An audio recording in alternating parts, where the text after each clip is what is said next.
Welcome back. I know you guys have seen these pumpkins all over our set. We have been up here, you know, we're celebrating fall, and we actually have Tim here from First City Arts. He's going to explain to us a little bit more about the events surrounding these unique pumpkins. Well, thank you. Again, I'm one of the board members on the First City Arts Center, and I've been in charge of the pumpkin patch for all 8 years. Wow. This year, the pumpkin patch is bigger than ever. It's grown to nearly 2,000 pumpkins. Now, just so everybody knows, the pumpkin patch is obviously not real pumpkins that grow on the vine. It's these gorgeous glass pumpkins. They're all glass or pottery pumpkins. Right. Wow. Yeah, we start making them generally in May, and we make pumpkins all summer long. Okay. All of the artists contribute. There are more than 40 artists that contribute to the pumpkin patch.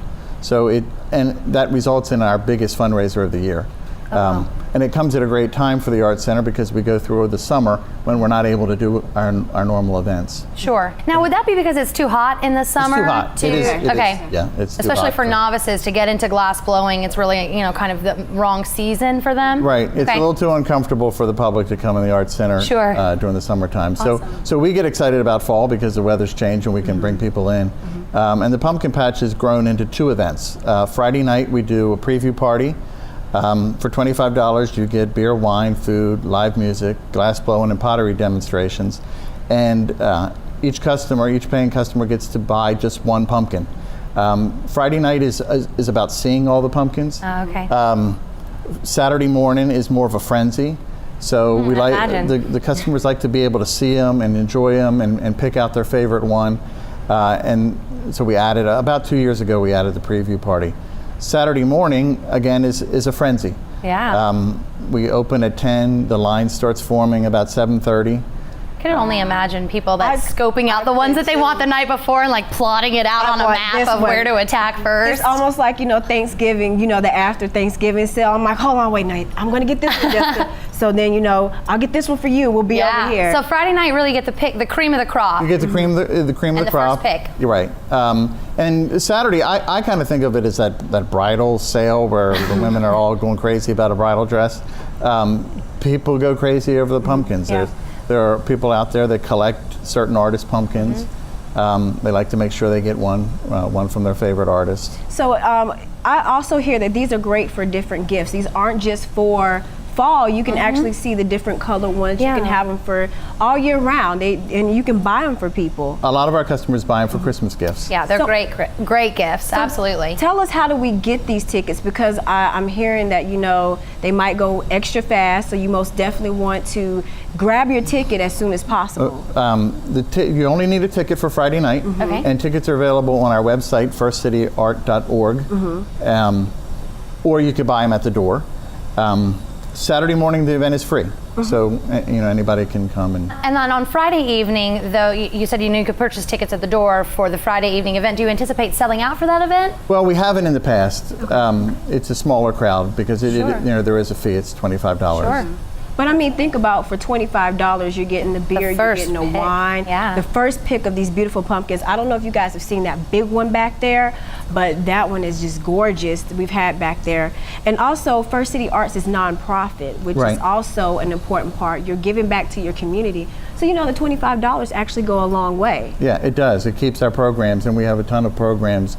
And I'm going to introduce John to talk about some of our other programs. Right, because I think that's great that you have those education programs there available. So I mean, this is something I probably wouldn't take up on my own, but having the opportunity to work with a professional or a fellow or someone that is knowledgeable about it, it's a really comfortable way to get a new experience of a craft that you might not think about getting involved in before. It is. That's awesome. There's a lot of ways that people can enjoy the Arts Center.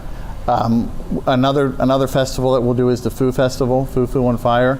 That'll be November 8th, and we'll use the artists from the Greater Gulf Coast Arts Festival that will do demonstrations at the center. And again, there'll be beer and wine and food available. So that's another great opportunity to come to the Absolutely. center. And the Great Gulf Coast Arts Festival brings a lot of very talented artists in town. So what a great experience to work with all kinds of different vendors. And you said there were going to be over 40 vendors for the pumpkin patch? Well, 40 artists have contributed. Wow, to that's the awesome. pumpkin patch. It's crazy how it grows from 100 to 2,000. So. I know. Yeah, over a 8-year period. Beautiful. Another opportunity, you don't have to wait till one of our events. We now have a glass fellow at the studio. Oh, wow. His name is John Shoemaker, and he teaches glass blowing. Hi, John. Hey. So, John, what does it mean when you're a fellow? That's my question. Okay, so my main role at the Art Center, I was selected from a national call. I moved from Philadelphia, Pennsylvania to complete a 2-year artist residency at the First City Art Center. So their plan was to bring in a professional glass artist to help them better the educational programming and to make improvements to the facilities. It's somebody with technical expertise in those fields. Okay, well, tell us a little bit more about the educational program, how it works, and who can be a part of it. So I think anybody can sign up for a make your own glass session. It's a about 30 minutes, 15 to 30 minute session. You can choose a few different objects to make, and I'll kind of guide your hands through the process of making that object. And that serves as a great little sort of taste test, or appetizers, I like to kind of put it, where you get to come in the glass studio, you get to feel the heat of the furnace and of the glass, and then you can kind of decide if it's something that you want to get more involved in. We offer a beginning glass blowing series of class, and that's 12 hours worth if you take all 4 beginning glass blowing classes. And those are more technique based. So instead of making a very specific product, you're learning about the theories and the processes in creating works of blown glass. Is there a minimum age for these classes? Because I would feel like a little kid probably wouldn't be appropriate for it. So lyric may not be appropriate for it, but my daughter being a teenager might be good for it. So what's the age range that it's best to start with? So for the make your own glass, you can be as young as 8 years old. Wow. And for the beginning glass blowing class, you have to be at least 14. Okay. All right, well, you guys most definitely go to firstcityarts.org, right? Yep. And check them out. They have so many different events coming up for the fall. Be sure to check out Pumpkin Patch and Foo Foo Frenzy. And go online so you can get those tickets and help support our local artists here, and help support John. He can teach you some things. That's right. All right, well, you know what? Thank you so much for joining us here. Thank you for having really us. appreciate these beautiful pumpkins. And we'll be back after this break.